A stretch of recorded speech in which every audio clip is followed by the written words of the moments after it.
तो आज हम जिस वीडियो पे रिएक्शन देने वाले हैं वो है 22 फैक्ट्स अबाउट ताजमहल। तो चलिए शुरू करते हैं।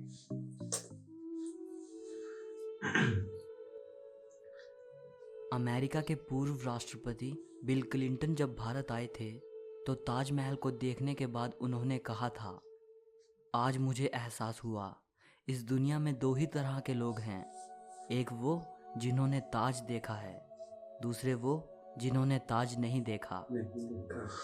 होंगी इस दुनिया में एक से बढ़कर एक खूबसूरत इमारतें, लेकिन ताज जैसी कोई नहीं, क्योंकि इसकी बुनियाद में एक बादशाह ने अपना दिल रखा है। आज इस वीडियो को आखिर तक ज़रूर देखना। आप ताजमहल के बारे में 22 ऐसी बातें जानोगे जो शायद ही आपने पहले कभी सुनी होंगी।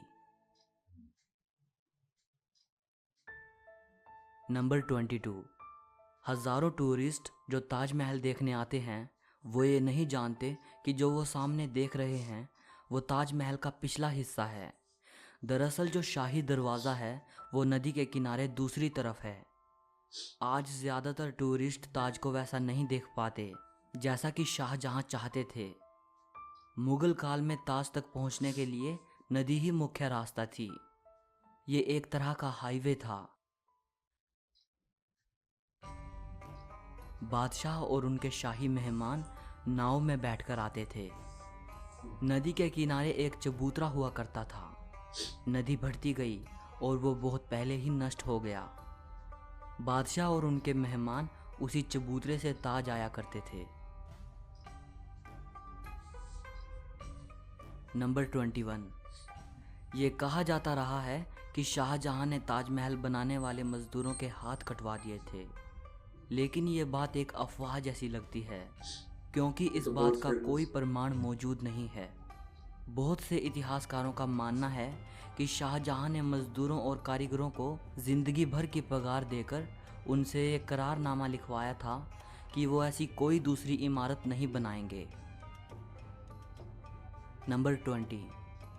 ताजमहल की जो 4 मीनारें हैं ये बिल्कुल सीधी नहीं खड़ी हैं, बल्कि चारों बाहर की ओर हल्की झुकी हुई हैं, और इन्हें ऐसा ही बनाया गया था ताकि भूकंप जैसी आपदा आने पर अगर ये गिरे भी तो बाहर की ओर गिरें और मुख्य मकबरे को कोई नुकसान ना पहुंचे। और ये बहुत नंबर पहले की 19। बात है। और इस कुतुब टाइम पे मीनार जैसे कि भारत इस की सबसे आज़ादियों ऊंची की मीनार सोचा। है, लेकिन शायद आपको जानकर हैरानी हो, ताजमहल की ऊंचाई कुतुब मीनार से भी ज़्यादा है। ताजमहल 73 मीटर ऊंचा है, जबकि कुतुब मीनार की ऊंचाई 72.5 मीटर है।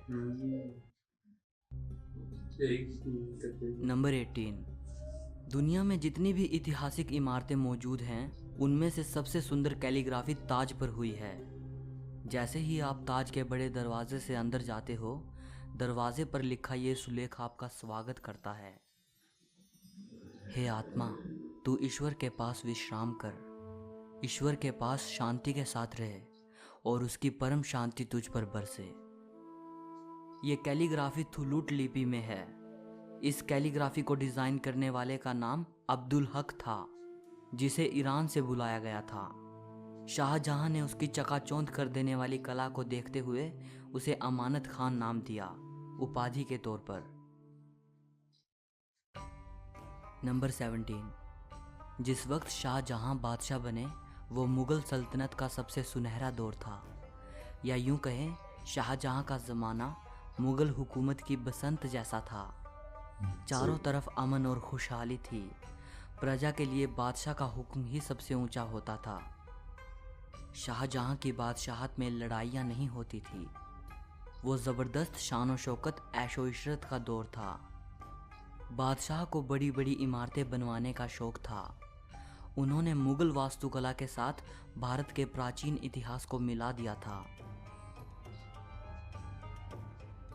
नंबर 16। ऐसी भव्य इमारत दुनिया ने पहले कभी नहीं देखी थी। इसके लिए सफ़ेद संगमरमर राजस्थान के मकराना से लाया गया था। जेड और क्रिस्टल चाइना से मंगवाया गया था। लैपिस लाजुली अफ़गानिस्तान से आया था। टर्कोइस तिब्बत से, जैस्पर पंजाब से, सैफायर श्रीलंका से और कार्नेलियन अरब से आया था। कुल मिलाकर ऐसे ही 28 किस्म के बेशकीमती रत्नों को सफ़ेद संगमरमर में जड़ा गया था। इन सब चीज़ों को विदेश से आगरा लाने के लिए 1000 से भी ज़्यादा हाथी इस्तेमाल किए गए थे।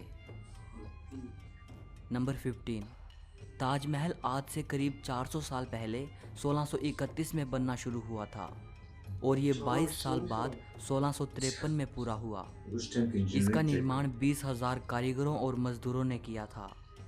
वास्तुकला का इससे शानदार नमूना दुनिया में दूसरा कोई भी नहीं। ताजमहल के निर्माण के लिए हर चीज़ को हीरे की तरह परख कर चुना गया था। ताजमहल की दीवारों पर जो नक्काशी है, इसकी तकनीक इटली के कारीगरों से सीखी गई थी। उज़्बेकिस्तान के बुखारा से संगमरमर को तराशने वाले कारीगर बुलाए गए थे। ईरान से संगमरमर पर कैलीग्राफी करने वाले कारीगर आए थे और पत्थर को तराशने के लिए बलूचिस्तान के कारीगरों को बुलाया गया था। अभी थोड़ा स्लो हो रहा है कि हमारे नंबर 14, 1857 की क्रांति के दौरान अंग्रेज़ों ने ताज को काफ़ी नुकसान पहुंचाया। उन्होंने लैपिस लाजुली जैसे कई बेशकीमती रत्नों को ताजमहल की दीवारों से खोदकर निकाल लिया था। नंबर 13, ताजमहल के मुख्य गुंबद का जो कलश है, किसी ज़माने में वो सोने का हुआ करता था। 19वीं सदी की शुरुआत में सोने के कलश को बदलकर कांसे का कलश लगा दिया गया। नंबर 12, दावे के साथ नहीं कहा जा सकता कि ताजमहल को किसने डिज़ाइन किया था, लेकिन ये कहा जाता है कि 37 लोगों की एक टीम ने मिलकर ताजमहल का नक्शा तैयार किया था। ये 37 वास्तुकार दुनिया के दूर दूर के कोनों से बुलाए गए थे। नंबर 11, ताजमहल की नींव बनाते समय ताज के चारों ओर बहुत से कुएं खोदे गए। इन कुओं में ईंट पत्थर के साथ साथ आबनूस और महोगनी की लकड़ियों के लट्ठे डाले गए। ये कुएं ताज की नींव को मजबूत बनाते हैं। आबनूस और महोगनी की लकड़ियों में ये खासियत होती है कि इन्हें जितनी नमी मिलती रहेगी, ये उतनी ही फौलादी और मजबूत रहेंगी। और इन लकड़ियों को नमी ताज के पास बहने वाली यमुना नदी के पानी से मिलती है। यमुना के पानी का स्तर हर साल घट रहा है और लकड़ियों में नमी की कमी आ गई है। यही वजह है कि सन 2010 में ताज में दरारें देखी गई। नंबर 10, 1653 में जब ताज बनकर तैयार हुआ था, उस समय इसके निर्माण की कीमत करोड़ों में आंकी गई थी। उसी हिसाब से अगर आज ताज बनवाया जाए तो इसे बनाने में कम से कम 57 अरब 60 करोड़ रुपए लगेंगे। नंबर 9, 1989 में एक भारतीय लेखक P.N. ओक ने एक किताब लिखी थी जिसका नाम था ताजमहल द ट्रू स्टोरी। इस किताब में उन्होंने कई तर्कों के साथ ये दावा किया था कि ताजमहल मकबरा बनने से पहले एक शिव मंदिर था और इसका नाम तेजो महाल्या था। सन 2000 में P.N. ओक ने अपनी बात को सिद्ध करने के लिए ताज की साइट खोदने के लिए सुप्रीम कोर्ट को अर्जी दी थी, जिसे सुप्रीम कोर्ट ने रद्द कर दिया। आर्कियोलॉजिकल सर्वे ऑफ इंडिया के मुताबिक ताजमहल कभी एक शिव मंदिर था, इस बात के कोई सबूत नहीं हैं, बल्कि शाहजहां ने ताज को बनवाया था, इसके प्रमाण ही इतिहास के पन्नों में मिलते हैं। नंबर 8, एक कहानी प्रसिद्ध है कि शाहजहां यमुना नदी के दूसरी तरफ काले संगमरमर से ऐसा ही एक और काला ताजमहल बनाना चाहते थे। कहा जाता है कि शाहजहां मुमताज़ की तरह अपने लिए भी एक मकबरा बनाना चाहते थे, लेकिन इससे पहले कि वो काला ताजमहल बनवा पाएं, औरंगज़ेब ने उनको कैद खाने में डलवा दिया। लेकिन इतिहासकार कहते हैं कि ये बाद में बनाई गई मनगढ़ंत कहानियाँ हैं। जिस जगह शाहजहां के काला ताज बनवाने की बात कही जाती है, वहाँ कई बार खुदाई की जा चुकी है, लेकिन ऐसा कोई सबूत नहीं मिला जिससे ये पता चले कि शाहजहां काला ताज बनवाना चाहते थे। नंबर 7, ताजमहल का डिज़ाइन हुमायूं के मकबरे से प्रेरित दिखता है। हुमायूं शाहजहां के परदादा थे। उनका ये मकबरा हिंदुस्तान में आगे बनने वाली कई मुगल इमारतों के लिए प्रेरणा बना।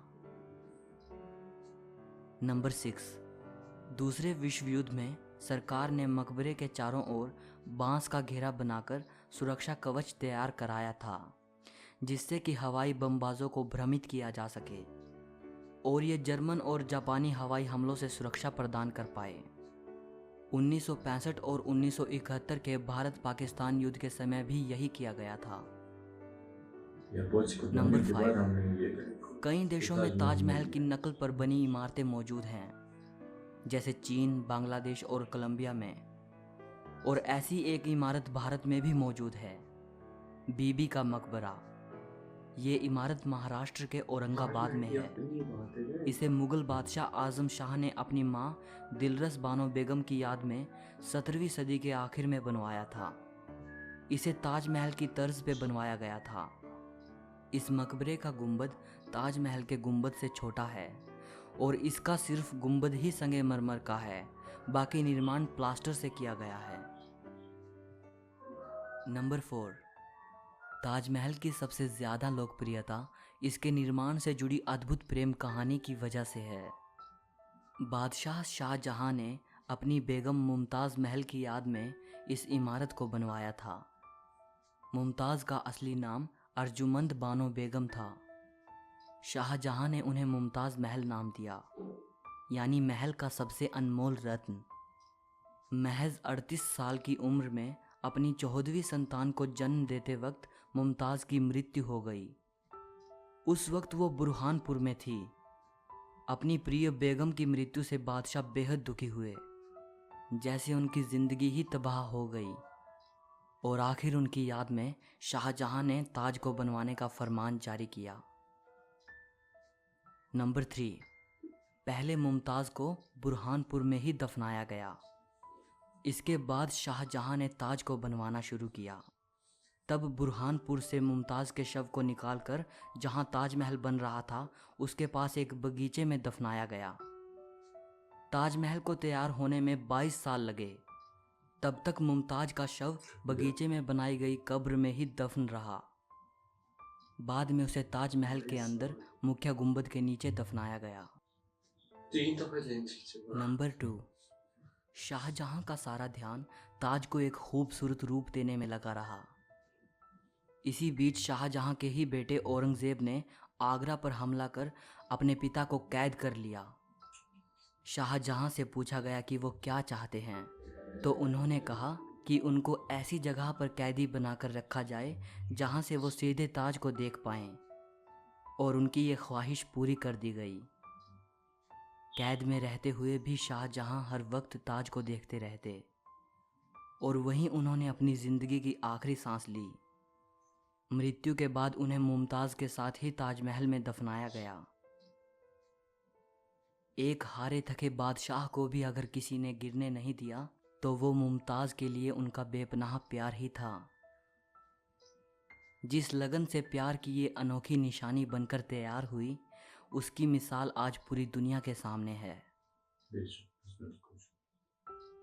नंबर 1, कवि रविंद्रनाथ टैगोर ने ताजमहल के बारे में लिखा है, वक्त के गाल पर एक आंसू, हमेशा हमेशा के लिए।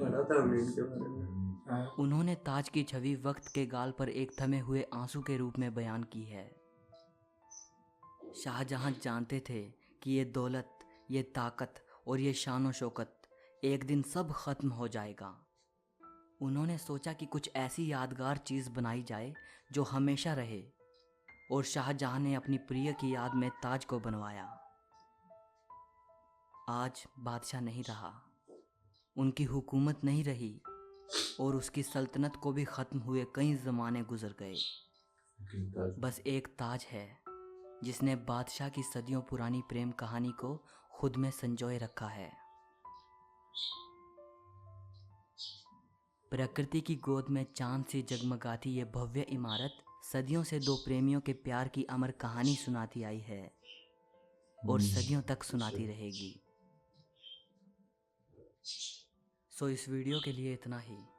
अगर आप यार मुझे तो आंसू आ रहे हैं। सच बताओ तो आर्टिस्ट रिप्रेजेंटेशन के इंसान हम्म, आजकल के ज़माने में इस तरह चीज़ का देखने को मिलती हाँ है यार, कि आप अपने पार्टनर से इतना मोहब्बत करते कि उसकी याद में मकबरा ही बना एक लो, वो मकबरा ही भी बना लो। इतना प्रीशियस हाँ। मकबरा। तो देखा जाए तो ये जिस तरह हमें पता है कि ये वंडर्स ऑफ वर्ल्ड में उसमें एक मिसाल एक है, हाँ, तो बहुत सही। अपना एक मकाम रखती है दुनिया बेशक। में। और सिर्फ ये नहीं, जो मिसाल बाहर की कंट्रीज है वो भी इसको देखकर इंस्पायर्ड है कि हाँ, मिसाल ये लोग किस बाहर तरह से आते हैं। इसको देखने के लिए आते हैं। तो ये एक वाकई में अजूबा है। यार मैं क्या कह सकता हूँ, जो मुझे लगता है ये जो एक कंट्री को रिप्रेजेंट भी कर रही है ये, क्योंकि एक वंडर्स है, 8 अजूबों में एक अजूबा ये है। और हमें चाहिए कि मिसाल इंडियन गवर्नमेंट को चाहिए कि वो इसका ख्याल रखे, जैसे कि आप लोगों ने वीडियो में भी देखा कि उसमें कहा गया था कि इसमें दरारें वगैरह आ रही है। तो बल्कि लोग बाहर से सिर्फ ताजमहल देखने के लिए आते हैं, और हमारा खुद दिल करता है कि हम लोग कभी, क्योंकि हम लोग फिल्मों वगैरह में देखते हैं, गानों वगैरह, तो हमारा हमेशा से दिल करता है कि भाई हम लोग वहाँ जाएं और ताजमहल को देखें अपनी आंखों से। लेकिन ऐसा नहीं हो पाता। लेकिन जो लोग वहाँ रहते हैं तो उन्हें चीज़ की कदर करनी चाहिए, उसका ख्याल रखना चाहिए। और ये हर रोज़ नहीं बनती इस तरह की बिल्डिंग्स, ये 400 साल पहले बनी हुई है, और ये अभी हिस्टोरिकल, और इसमें कितने खर्चा है और कितना वो है। तो ये हम इंडियन गवर्नमेंट को चाहिए कि वो इसका ज़्यादा से ज़्यादा ख्याल रखे और इसकी सिक्योरिटी ज़्यादा करे। जैसे कि उन्होंने कहा कि जब हमले हो रहे तो उन्होंने कैसे इसको प्रोटेक्ट किया था। तो गवर्नमेंट को चाहिए कि वो अभी भी इसकी प्रोटेक्ट करे। और बाहर मुल्क से, जैसे कि बाहर मुल्क को उनको अलहदा, जैसे कि हम लोगों को बुलाएं और लोग देखें कि एक ताजमहल किस तरह बना और किस तरह इसमें कैसे आर्किटेक्चर्स था, इंजीनियर्स ने इसमें कैसे काम किए। तो ये अपनी मिसाल आप है, और इस तरह की कोई और नहीं बन बिल्कुल सकती। ऐसी बिल्डिंग को बनाना बहुत ही मुश्किल काम होता है। और आज से 400 साल पहले जो लोग ने वो मीनार बनाए होंगे, उनके गिरने का भी बहुत खतरा होगा। उन्होंने सोच समझ के उनको देखा होगा कि किस तरह हम उसको थोड़ा सा जो रोटेट कर सकते हैं। क्योंकि जब एक चीज़ को आप रोटेट करो, उसको हर चीज़ में देखना पड़ता है कि कहीं उसकी ग्रेविटी इतनी ज़्यादा ना हो जाए कि वो खुद ही गिर जाए। और बाकी उसके ऊपर एक एक पत्थर लगाना। और मैंने तो ये भी सुना था कि ये इसमें हाथी के दांत भी इस्तेमाल किए गए थे, शायद ये मेरी सुना था मैंने कहीं से। बहरहाल बहुत ही अच्छी वीडियो थी और बहुत ही अच्छे से प्रेजेंट किया गया था हर चीज़ को। चैनल भी बहुत ही एक था ना जिसमें पीसफुल चैनल है, ऐसा लग रहा था जैसे बंदा रिलैक्स हो गया। फैक्ट्स सुन तो अच्छी डॉक्यूमेंट्री, बहुत ही अच्छी डॉक्यूमेंट्री बनाई थी। तो उम्मीद करता हूँ आपको हमारी आज की वीडियो पसंद आई होगी। हमारे ओरिजिनल वीडियो की लिंक भी आपको डिस्क्रिप्शन में मिल जाएगी। हमारे चैनल को प्लीज सब्सक्राइब करें। Thank you so much for watching. Allah हाफिज़। अल्लाह हाफ़िज़।